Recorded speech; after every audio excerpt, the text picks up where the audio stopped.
हाय दोस्तों। पिछले वीडियो के अंदर हम लोग इक्विवेलेंट सर्किट पे डिस्कशन कर रहे थे। तो इक्विवेलेंट सर्किट में मैंने आपको बताया कि ईएमएफ कितना होता है अंडर रनिंग कंडीशन, रिएक्टेंस पे क्या इफेक्ट पड़ता है, फिर हमने करंट के बारे में बात की और मैंने आपको दिखाया कि अगर स्लिप कॉमन ले लें तो करंट का एक्सप्रेशन ऐसे चेंज होता है कि स्लिप पे रेजिस्टेंस डिपेंड कर जाता है और ईएमएफ और रिएक्टेंस स्लिप से इंडिपेंडेंट हो जाते हैं। इसके बाद हमने डिफरेंट पावर्स की बात की कि जो पावर स्टेटर से रोटर जाती है उसे एयर गैप पावर कहते हैं और वो R2/S की पावर होती है। फिर मैंने बताया रोटर के अंदर जो कॉपर लॉसेस होते हैं वो SPAG होते हैं और जो मैकेनिकल पावर होती है दैट इज 1-SPAG। फिर हमने शाफ्ट पावर के बारे में बात की, डेवलप टॉर्क के बारे में बात की और शाफ्ट टॉर्क के बारे में बात की। तो ये सब चीजें हमने पिछले वीडियो के अंदर डिस्कस किया था और जैसा मैंने आपको पिछले वीडियो में बोला भी था कि उसका नेक्स्ट पार्ट हम लोग नेक्स्ट वीडियो में कवर करेंगे, तो इस वीडियो में उसी डिस्कशन को आगे बढ़ाएंगे। लेकिन अब मैं क्या बात करूंगा, अब मैं मेजर बात करूंगा स्टेटर इक्विवेलेंट सर्किट पे। ठीक है, जैसे पिछले वीडियो में हमारा ज्यादा फोकस रोटर पे रहा है, इस वीडियो में हम स्टेटर के बारे में डिस्कस करेंगे कि कैसे स्टेटर का सर्किट बना सकते हो, क्या क्या उसके अंदर एलिमेंट्स हमें शो करने पड़ेंगे, कहां ईएमएफ दिखाओगे, कहां रेजिस्टेंस, कहां रिएक्टेंस। ये सभी बातें हम लोग करने वाले हैं इस वीडियो के अंदर। ठीक है, अब देखो सबसे पहली बात करते हैं ईएमएफ इंड्यूस्ड की। सबसे पहली मैं बात करता हूं ईएमएफ इंड्यूस्ड की। ईएमएफ इंड्यूस्ड अगर स्टेटर वाइंडिंग में देखोगे, स्टेटर की फ्रीक्वेंसी एफ होती है N1। फ्लक्स तो कॉमन होगा, मैंने बताया था ना, रिजल्टेंट फ्लक्स की वजह से ईएमएफ बनता है, तो फ्लक्स कॉमन है KW1। KW1 का मतलब क्या हुआ, winding factor of stator. Winding देखो स्टेटर रोटर दोनों पे है और दोनों के अंदर अलग अलग शॉर्ट पिचिंग या अलग अलग डिस्ट्रीब्यूशन फैक्टर बन सकता है। तो KW वाइंडिंग फैक्टर होगा इंडिविजुअल वाइंडिंग का। और फ्लक्स में ये याद रखना, मैंने बताया था ट्रांसफार्मर से अगर कंपेयर करें तो रिजल्टेंट फ्लक्स की वजह से ही दोनों वाइंडिंग के अंदर ईएमएफ आता है, इसीलिए हम लोग दिखा रहे हैं फाई। अब ये फाई कैसे निकल सकता है, phi is B average into area per pole. B average कैसे होगा, अगर साइन वेव लेके चल रहे हो तो 2/πBm इंटू पाई DL/P, यानी 2BmDL/P। ये याद करो कि यही फॉर्मूला हमने सिंक्रोनस के अंदर भी डिराइव किया था कि कैसे हमारा फ्लक्स की वैल्यू निकाली जाती है by the use of magnetic flux density. अब सेम वे में अगर रोटर वाइंडिंग में देखोगे ईएमएफ, फ्लक्स तो दोनों में कॉमन है क्योंकि म्यूचुअल फ्लक्स की बात हो रही है। तो E2 हमने लिखा था पिछले वीडियो के अंदर 4.44 F N2 phi m KW2। तो यहां से अगर E2/E1 निकालोगे, E2 जो है ना स्टैंड स्टिल वाला ईएमएफ है, स्टैंड स्टिल वाला, क्योंकि रनिंग कंडीशन में जो फ्रीक्वेंसी होती है रोटर की वो SF होती है, F नहीं होती। अगर मैं F डाल रहा हूं तो मैं किसकी बात कर रहा हूं, स्टैंड स्टिल। E2/E1 लिखोगे तो N2 KW2 by N1 KW1 which is NE2 by NE1। NE का मतलब होता है इफेक्टिव नंबर ऑफ टर्न्स। ये चीज मैंने सिंक्रोनस में भी बताई थी कि इफेक्टिव नंबर ऑफ टर्न्स की अगर कभी बात आ जाए तो तुम number of turns into winding factor multiply कर दे, तो that is effective number of turns. अब मैंने एक चीज और बताई थी कि ज्यादातर कौन सा ईएमएफ बड़ा होता है, स्टेटर वाला एज कंपेयर टू रोटर। तो अगर स्टेटर बाय रोटर निकालोगे यानी E1/E2 अगर लिखोगे तो दैट विल बी NE1/NE2। इसको बोल देते हैं transformation ratio. Higher voltage by lower voltage होता है ना, मैंने ट्रांसफॉर्मर में भी बताया था। सेम वे में इंडक्शन मशीन में स्टेटर बाय रोटर होगा, क्योंकि ज्यादा वोल्टेज हमेशा स्टेटर पे होती है और कम वोल्टेज हमेशा रोटर पे होती है। तो वही आ गया यहां पे ट्रांसफॉर्मेशन रेशियो। ठीक है, अब ट्रांसफॉर्मर की तरह यहां पे भी हम लगाते हैं एमएमएफ बैलेंसिंग, एमएमएफ बैलेंसिंग, लेकिन यहां नंबर ऑफ टर्न्स का ना यूज करके we make use of effective number of turns. तो ये वाला पॉइंट भी लिख लेना। while balancing the MMF of stator and the rotor winding, instead of instead of using number of turns in each winding, we make use of effective number of turns। कैसे? यहां लिखोगे कि स्टेटर का जो MMF है NE1I1 should be equal to rotor MMF plus no load MMF. अगर NE1 से divide कर दोगे दोनों तरफ तो NE2 bye NE1 I2 plus I0। ठीक है, अगेन देखो ट्रांसफॉर्मर से पूरा कंपैरिजन होता है इंडक्शन मशीन का, इसीलिए मैं नो लोड की बात भी यहां पे कर रहा हूं। नो लोड जैसे अगर ट्रांसफॉर्मर में याद करो तो नो लोड क्यों आता था? नो लोड के अंदर दो चीजें होती थी, एक तो कोर लॉसेस और एक मैग्नेटाइजिंग करंट। सेम चीज इंडक्शन मशीन के अंदर होती है। तो एक पॉइंट ये भी लिख लो, similar to transformer in an induction machine the no load current is composed of two currents. First, current to supply core losses. Second, magnetizing current। ठीक है, मैग्नेटाइजिंग करंट। इसी कारण से क्या होता है, जो स्टेटर का इक्विवेलेंट सर्किट बनता है वो ट्रांसफॉर्मर की तरह बनता है, और यही सबसे बड़ी सिमिलैरिटी होती है इंडक्शन मशीन और ट्रांसफॉर्मर में कि दोनों का प्रिंसिपल ऑफ ऑपरेशन सेम होने के कारण दोनों का इक्विवेलेंट सर्किट भी सेम होता है। देखो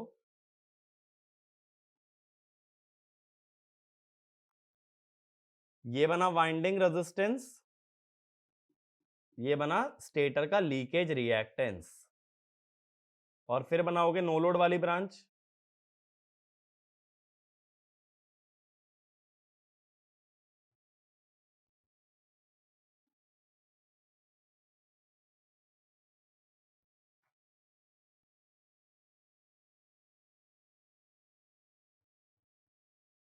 और ये दिखा दोगे स्टेटर की वाइंडिंग। ठीक है, अब ये हो गया आरसी, जैसे ट्रांसफॉर्मर में दिखाते थे JXM। ठीक है, और इसको भी कैसे लिख लेते थे याद करो, ट्रांसफॉर्मर में I1 equal to I1 dash plus I0। तो यहां पे जो करंट जाएगा that will be I1 dash, यहां जो जाएगा दैट विल बी I0, तो इधर से जो आएगा दैट विल बी I1। इधर की टर्मिनल वोल्टेज लिख दोगे V1, इधर जो EMF बनने वाला है दैट इज E1। ठीक है, I0 के अंदर दो कंपोनेंट IW और I म्यू। अब R1 क्या होगा, स्टेटर वाइंडिंग रेजिस्टेंस। ठीक है, stator winding resistance. X1 stator leakage reactance. XM magnetising reactance, magnetising reactance, और RC कोर लॉस रेजिस्टेंस। अब देखो जब मैंने इंडक्शन मशीन शुरू किया था तभी मैंने एक चीज बताई थी कि इंडक्शन मशीन में एयर गैप आने के कारण इसका जो मैग्नेटाइजिंग करंट होता है वो ट्रांसफॉर्मर के मुकाबले बहुत ही ज्यादा होता है। तो एक पॉइंट ये भी लिखो, in an induction machine due to air gap between stator and rotor the magnetizing current drawn by the stator is much higher as compared to magnetizing current drawn by the transformer. Hence, I mu is much greater than IW. So usually we ignore RC and only consider XM in the shunt branch. ठीक है, ज्यादातर books के अंदर क्या देखोगे, ज्यादातर जगह जब क्वेश्चन सॉल्व किया जा रहा होगा ये आरसी इग्नोर कर देते हैं। उसका सबसे बड़ा रीजन होता है I mu is much much greater than I W.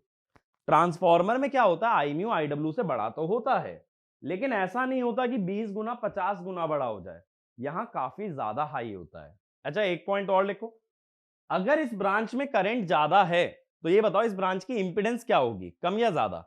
जिस ब्रांच में करंट अगर ज्यादा जा रहा है तो उसकी इंपीडेंस कम होगी या ज्यादा? तो मैं मानता हूं इसका आंसर सभी स्टूडेंट जानते होंगे, करंट ज्यादा है तो इंपीडेंस कम होगी। तो अगला पॉइंट ये भी लिखो, the magnetising reactance of a induction motor is much less as compared to magnetizing reactance of a transformer.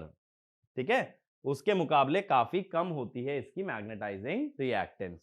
और वैसे भी सोचो, अगर XM RC से बहुत छोटा है तो पैरेलल में कौन सा कंसीडर करना चाहिए, बड़े वाला या छोटे वाला? पैरेलल में डोमिनेटिंग हमेशा होती है जो छोटी वैल्यू होती है, तो XM विल डोमिनेट RC। ये बात क्लियर है? सीरीज में अगर R1 प्लस R2 कर रहे हो तो जो बड़ा रेजिस्टेंस होगा वो डोमिनेट करेगा, पैरेलल में 1/R1 प्लस 1/R2 करते हो तो जो छोटा रेजिस्टेंस है वो डोमिनेट करेगा। इसी तरह से XM विल डोमिनेट RC। तो maximum number of times RC को इग्नोर कर देते हैं। अब ये तो हमें क्लियर हुआ स्टेटर का सर्किट, सेम है ट्रांसफॉर्मर जैसा, winding resistance, leakage reactance, core loss resistance और मैग्नेटाइजिंग रिएक्टेंस। अब इसके बाद क्या होता है, लास्ट लेक्चर में हमने देखा था rotor equivalent circuit. Rotor equivalent circuit में हमने क्या देखा था कि दो तरह से बना सकते थे। अब रीजन समझ आएगा कि कौन सा मेथड प्रेफरेबल है और क्यों। दो तरह से बना सकते थे, एक तो स्लिप अगर ईएमएफ में दिखाओगे तो स्लिप किस में दिखानी पड़ेगी, रिएक्टेंस में। ये करंट I2 डैश बोलते थे हम, ठीक है।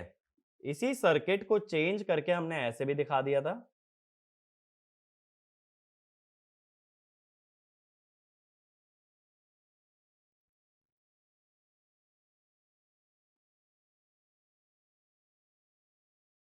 कि भाई इधर E2 दिखा दो, इधर X2 दिखा दो, तो स्लिप आ जाती है रेजिस्टेंस वाली टर्म में, ये करंट सेम रहता है I2 डैश, ठीक है।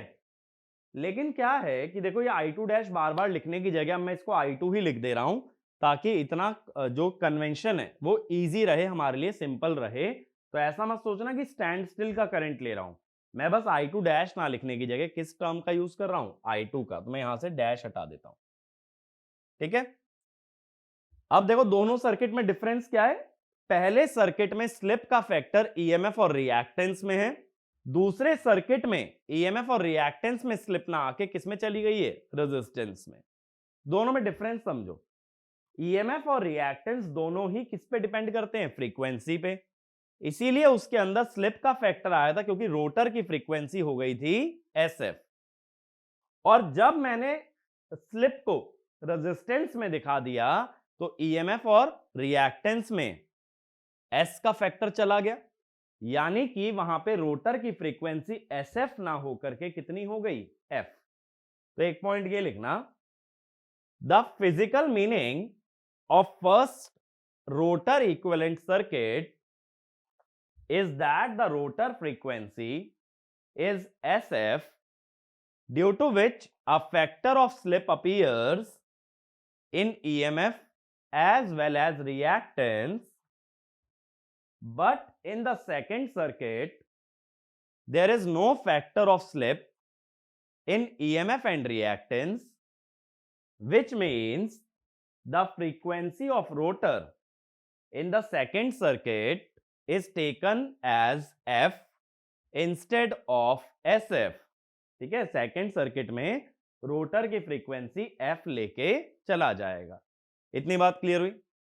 अब बात है रोटर की फ्रीक्वेंसी F करने की जरूरत हमें क्या पड़ी। देखो, जब ट्रांसफॉर्मर से इंडक्शन मशीन को कंपेयर कर रहे हो तो सबसे बड़ी दिक्कत वाली बात यह है कि ट्रांसफॉर्मर में प्राइमरी और सेकेंडरी के फ्रीक्वेंसी सेम होता है, वहीं इंडक्शन मशीन में स्टेटर की फ्रीक्वेंसी F होती है तो रोटर की फ्रीक्वेंसी SF होती है। अब ये तो बहुत बड़ा मेजर डिफरेंस आ गया, यानी ट्रांसफॉर्मर की पूरी थ्योरी को इंडक्शन मशीन पे नहीं लगा सकते जब तक स्टेटर और रोटर की फ्रीक्वेंसी बराबर ना हो जाए। तो जब मैंने रोटर का सर्किट मॉडिफाई किया ताकि S का फैक्टर चला जाए EMF और रिएक्टेंस से, तो मैंने इसकी क्या फ्रीक्वेंसी बना दी, F। यानी अब स्टेटर की भी फ्रीक्वेंसी F और रोटर की भी फ्रीक्वेंसी F। अब तुम इसको ट्रांसफॉर्मर से कंपेयर कर सकते हो। तो एक पॉइंट ये भी लिखो, in a transformer the frequency of primary and secondary winding is identical, whereas in an induction motor the frequency of stator winding is F, whereas the frequency of rotor winding is SF. So we cannot apply transformer principle directly to an induction motor. So we have to make the rotor frequency equal to stator frequency in order to treat the induction machine as a transformer। ठीक है, transformer की theory तभी लग सकती है जब rotor की frequency को क्या बनाया जाए, F। अब ये दोनों ही सर्किट में हम ये जानते हैं करंट का एक्सप्रेशन सेम आता है। देखो कैसे, करंट यहां क्या आएगा, I2, it is SE2 over impedance R2 square plus SX2 square, और इधर क्या आएगा, E2 by impedance root over R2 by S का स्क्वायर प्लस X2 स्क्वायर। ये दो फॉर्मूले बनेंगे और दोनों फॉर्मूले एकदम सेम हैं, क्योंकि यहां से स्लिप हटा दूं तो ये सेकंड वाला फॉर्मूला मिल जाता है। अगर न्यूमरेटर डिनोमिनेटर से स्लिप कैंसिल कर दो, वील ऑब्टेन सेकंड फॉर्मूला। लेकिन फर्क क्या है, यहां पे अगर θ2 लिखोगे तो क्या होगा, tan inverse SX2 bye R2, और यहां लिखोगे तो θ2 tan inverse X2 by R2 by S, यानी ये भी कितना बना, tan inverse SX2 bye R2। अब डिफरेंस क्या आ गया, यहां पे अगर पावर लिखोगे रियल पावर तो लिखोगे EMF है SE2, करंट है I2 cos θ2। इधर अगर पावर लिखोगे तो EMF है E2, करंट है I2 cos θ2। यानी दोनों सर्किट में करंट और cos थीटा तो सेम है, बट EMF चेंज हो गया। पहले सर्किट में EMF है S इंटू E और दूसरे सर्किट में EMF है बस E। या ऐसे भी सोच सकते हो, रियल पावर अगर यहां लिखोगे तो I2 स्क्वायर R2 आएगी, और रियल पावर अगर यहां लिखोगे तो I2 square R2 by S बनेगी। सीधी सी बात है, सर्किट में दो कंपोनेंट है, रिएक्टेंस और रेजिस्टेंस। तो रिएक्टेंस लेगी रिएक्टिव पावर, रेजिस्टेंस लेगा रियल पावर, तो रियल पावर सीधे रेजिस्टेंस से निकाल सकते हो। अब हम जानते हैं I2 स्क्वायर R2 क्या है, this is rotor copper loss, और I2 square R2 by S क्या है, एयर गैप पावर। अगर दोनों सर्किट एक जैसे हैं तो दोनों में पावर डिफरेंट क्यों, एक ये वाला क्वेश्चन ही बना के लिख लो। If both the rotor equivalent circuit are identical, then why is the real power in both the circuits unequal? Unequal। अब ये चीज समझना, ये जो पहला सर्किट है इसमें फ्रीक्वेंसी कितनी ली है, SF, और इसमें फ्रीक्वेंसी कितनी ली है, F। ठीक बात है, यही तो फर्क है ना। मैंने बताया ना ईएमएफ और रिएक्टेंस से अगर एस चला गया माने उसकी फ्रीक्वेंसी क्या हो गई, एफ। तो इसमें ऐसे समझो एसएफ किसकी फ्रीक्वेंसी होती है, रोटर की, और एफ किसकी फ्रीक्वेंसी होती है, स्टेटर की।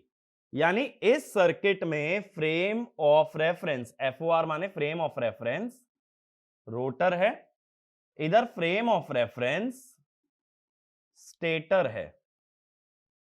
ठीक है, तो पहला पॉइंट ये लिखना, based on the frequency used in the two circuits we can observe that frame of reference for first circuit is rotor, whereas the frame of reference for second circuit is stator. Next point, if the frame of reference is rotor, we cannot observe the rotor rotation, but if the frame of reference is stator, we can observe the rotor rotation. माने अगर rotor पे ही बैठे हो, ठीक है, वैसे तो बैठ नहीं सकते, ऐसा मत सोचना लिटरली चेक करने के लिए बैठ ही जाओ, रोटर पे बैठ नहीं सकते। माने अगर रोटर से मशीन को विजुअलाइज करो तो क्या रोटर घूमता हुआ दिखेगा, बिल्कुल भी नहीं। अगर एक गाड़ी के अंदर बैठे हो तो गाड़ी चलती हुई नहीं दिखती है, बाहर का सारा सिस्टम मूविंग दिखता है। इतना हर बच्चे को आइडिया होगा, इतना 11th के अंदर तुम बहुत ज्यादा बेसिक से पढ़ते हो, रिलेटिव वेलोसिटी। तो यही चीज मैं बोल रहा हूं, रोटर पे बैठ के रोटर की रोटेशन नहीं देख पाओगे। तो तुम्हें जब रोटर की रोटेशन दिख ही नहीं रही तो ये बताओ मैकेनिकल पावर क्या है, जीरो, क्योंकि मैकेनिकल पावर होती है टॉर्क इनटू स्पीड। जब रोटर मूविंग ही नहीं दिख रहा तो उसकी स्पीड क्या है, जीरो, तो मैकेनिकल पावर क्या हुई, जीरो। यानी कि जब मैकेनिकली कोई पावर जा ही नहीं रही तो रोटर में सिर्फ कौन सी पावर आ रही है, कॉपर लॉस। लेकिन जब स्टेटर पे बैठे हो तो तुम्हें रोटर की रोटेशन दिख रही है, इसीलिए यहां एयर गैप पावर आ रही है, जो दो चीजों से बनी है, रोटर कॉपर लॉस और मैकेनिकल पावर। ये मैंने बताया था ना लास्ट वीडियो के अंदर कि एसपीजी होता है रोटर कॉपर लॉस, क्योंकि ये क्या है, ये है एसपीएजी, और 1 माइनस एसपीजी होता है मैकेनिकल पावर। तो मैकेनिकल पावर तभी दिखेगी जब रोटेशन ऑब्जर्व होगी, और रोटेशन सिर्फ तभी ऑब्जर्व होगी जब तुम्हारा फ्रेम ऑफ रेफरेंस स्टेटर है। तो इसमें लिखना, when frame of reference is rotor the mechanical power is zero, since the rotor appears to be stationary and hence the net power input corresponds to the rotor copper loss. ठीक है, अगला point, when frame of reference is stator the net power input is equal to sum of rotor copper loss and mechanical power developed, because from stator the rotation of rotor can be observed. ठीक है, अगर rotor घूमता हुआ दिखेगा तभी उसकी mechanical power की बात आएगी, अगर रोटर स्टेशनरी दिखेगा then we cannot observe the mechanical power or we cannot observe the rotation. अब ये तो हमें समझ आ गया कि स्टेटर की फ्रीक्वेंसी f है और सेकंड वाले सर्किट में रोटर की फ्रीक्वेंसी भी f है, और तभी हम ट्रांसफॉर्मर की थ्योरी अप्लाई कर सकते हैं। जब तक दोनों की फ्रीक्वेंसी अलग अलग रहे ट्रांसफॉर्मर की थ्योरी अप्लाई नहीं की जा सकती। तो अब मैं क्या करता हूं कि इसका सर्किट ट्रांसफॉर्मर की तरह दिखाता हूं। कैसे, मैं रोटर का दूसरा सर्किट इसके सामने बना के रखूंगा, जैसे ट्रांसफॉर्मर में रखते थे सेकेंडरी का सर्किट। पहला सर्किट प्राइमरी वाला हो गया, प्राइमरी वाइंडिंग कौन सी है, स्टेटर वाइंडिंग, सेकेंडरी कौन सी बनेगी, रोटर वाइंडिंग।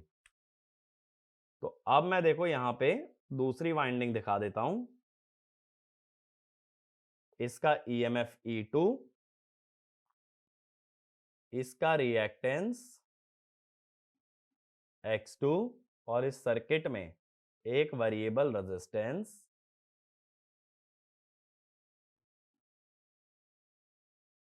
R2/S, और यहां टर्न्स की जगह इफेक्टिव नंबर ऑफ टर्न्स का यूज करोगे, NE1 is to NE2, इस तरह से दिखा दिया। अब इसके बाद क्या कर सकते हो, जैसा ट्रांसफॉर्मर के अंदर फॉलो करते थे कि पूरे सर्किट को एक साइड रेफर कर लो, तो यहां रेफर किया जाता है स्टेटर की तरफ, रेफर्ड टू स्टेटर। ठीक है भाई।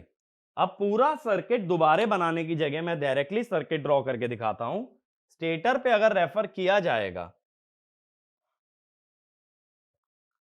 तो ये बीच के ईएमएफ हटा दोगे, ये तो JXM ही है। ठीक है। अब इसके आगे का सर्किट डायरेक्टली बनाओगे, पूरा सर्किट अगर स्टेटर पे रेफर कर लिया है, ऐसे आएगा ना। ठीक है भाई।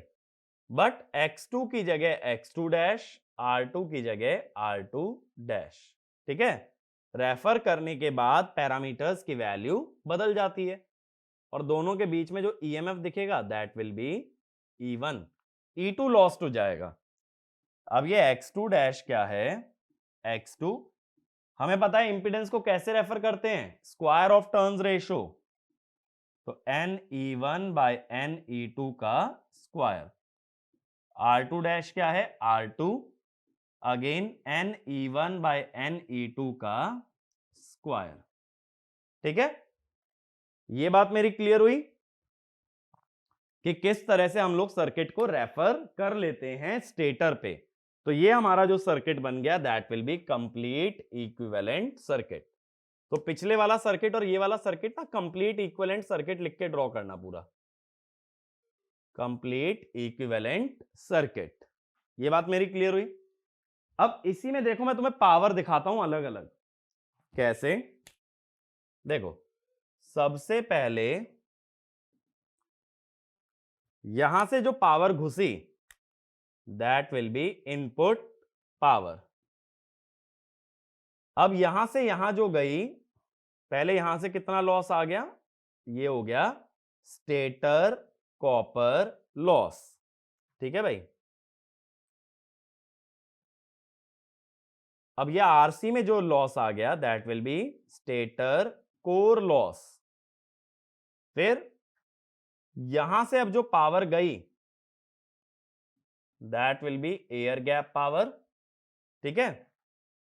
और एयर गैप पावर ही किसके अक्रॉस होती है, R2 डैश बाय एस के अक्रॉस। ये बात क्लियर हुई। तो स्टेटर में जो पावर आ रही है उसमें से कुछ लॉस चला गया स्टेटर कॉपर में और कुछ लॉस चला गया स्टेटर कोर में। लेकिन बात है कोर लॉस तो रोटर में भी आना चाहिए, तो एक पॉइंट लिखो, we generally ignore the core losses in the rotor. क्योंकि कोर लॉस में क्या क्या होता है बताओ, कोर लॉस दो लॉसेस से बनता है, एक हिस्टेरेसिस और एक eddy current. Hysteresis loss frequency के प्रोपोर्शनल होता है, एडी करंट होता है फ्रीक्वेंसी स्क्वायर के। रोटर की फ्रीक्वेंसी कितनी होती है एक इंडक्शन मशीन में, SF।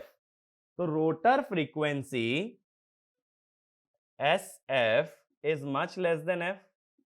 तो core loss of rotor is much less than core loss of stator. इसीलिए रोटर के कोर लॉसेस को इग्नोर कर देते हैं। ठीक है। उसके नीचे ये एक्सप्लेनेशन लिख लेना कि रोटर की फ्रीक्वेंसी इतनी छोटी होती है कि उसके कोर लॉसेस को कंसीडर नहीं किया जाता। मेरी बात क्लियर हुई।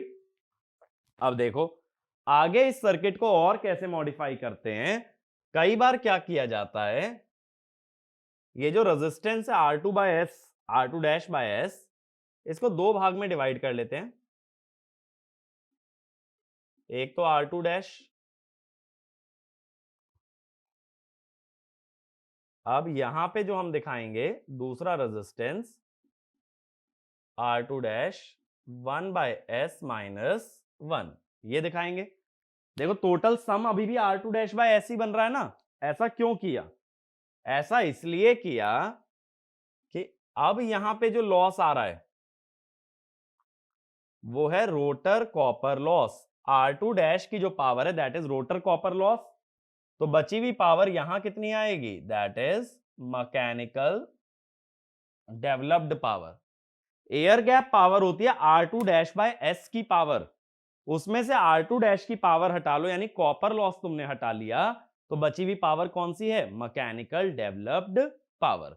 और यही चीज मैंने देखो लास्ट वीडियो में बोली भी थी कि इंडक्शन मशीन में इक्विवेलेंट सर्किट और पावर की स्टडी पैरेलल चलती है, तो सर्किट के अंदर अलग अलग पॉइंट पे पावर देखना जरूरी है।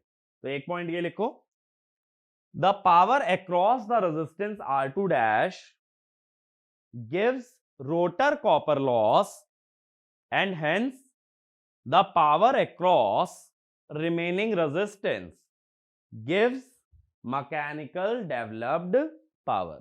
ठीक है, तो मैकेनिकल डेवलप्ड पावर आ गई। इस लॉजिक से अगर मैं यहां पे पावर फ्लो डायग्राम बनाऊं, सेम लॉजिक से पावर फ्लो डायग्राम, देखो भाई हर मशीन का इंपॉर्टेंट है, क्योंकि जहां भी किसी भी एग्जाम में पावर पे बेस्ड क्वेश्चन आता है तो तुम्हारा जो विजुअलाइजेशन है वो हमेशा पावर फ्लो डायग्राम से जाना चाहिए। तो पावर फ्लो डायग्राम पढ़ रहे हैं, इसीलिए हेडिंग डाल लेना नेक्स्ट, लॉसेस एंड एफिशिएंसी। ठीक है, losses and efficiency.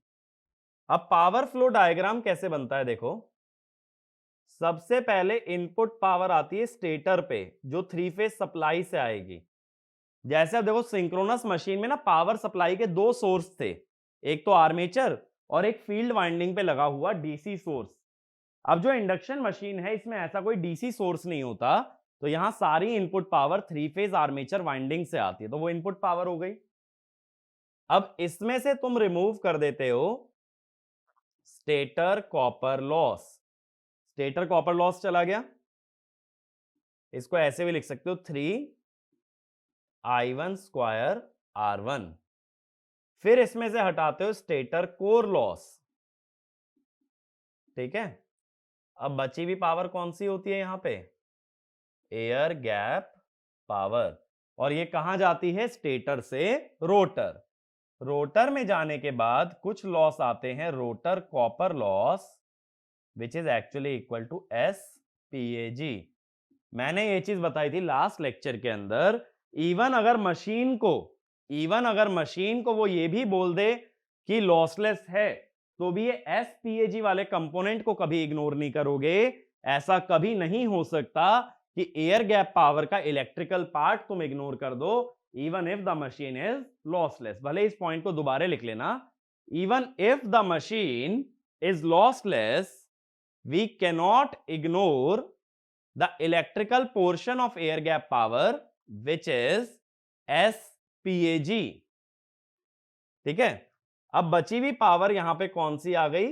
Mechanical developed power which is 1 minus SPAG। अब भले ही इसमें से रोटर कोर लॉस हटा लो, जो कि अप्रोक्सीमेटली 0 होते हैं।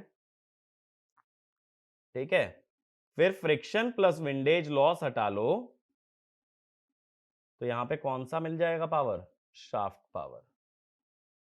ठीक है, तो रोटर के कोर लॉस तो अक्सर इग्नोर ही कर देते हैं, और क्या सब्ट्रैक्ट करना पड़ता है डेवलप्ड पावर में से? Friction and windage loss. ठीक है, तो इसमें लिख लेना, when we subtract friction windage losses from the developed power then we obtain the shaft power। Same चीज डीसी मोटर में होती है, डेवलप्ड पावर में से रोटेशनल लॉस घटाते हो, लेकिन इंडक्शन मशीन में रोटेशनल लॉस वर्ड नहीं आएगा, क्यों? कोर लॉस स्टेटर पे हो रहे हैं, फ्रिक्शन विंडेज लॉस रोटर पे हो रहे हैं। हमने क्या कहा था? रोटेशनल लॉस होता है 2 लॉसेस का सम, कोर लॉस और मैकेनिकल लॉस। लेकिन जब कोर लॉस और मैकेनिकल लॉस अलग अलग पॉइंट पे आते हैं तो दोनों को मर्ज नहीं करते। एक पॉइंट ये भी लिख लो, in induction machine we do not merge core loss and mechanical loss as rotational loss because their location inside the machine is different and hence both cannot be directly added। ठीक है, directly add नहीं हो सकते। अब इसके अंदर ये बताओ कि फिक्स्ड वाले लॉसेस कौन कौन से हैं? जल्दी जल्दी देख के तो फिक्स लॉस कौन कौन से आएंगे। सबसे पहला कोर लॉस। स्टेटर का कॉपर लॉस थोड़ी ना फिक्स हो सकता है, तो कोर लॉस।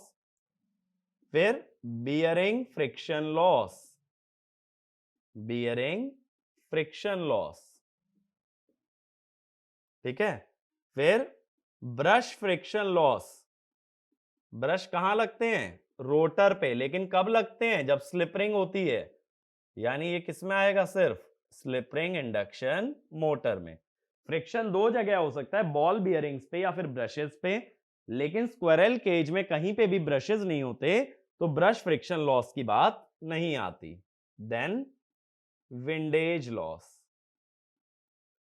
ठीक है, ये बात क्लियर है। तो एक पॉइंट ये भी लिख लो, in squirrel cage induction motor we do not make use of the brushes, so brush friction loss does not appear in squirrel cage induction motor। अब आ जाओ भाई वेरिएबल लॉसेस पे। वेरिएबल में क्या क्या आएगा बताओ? Stator copper loss,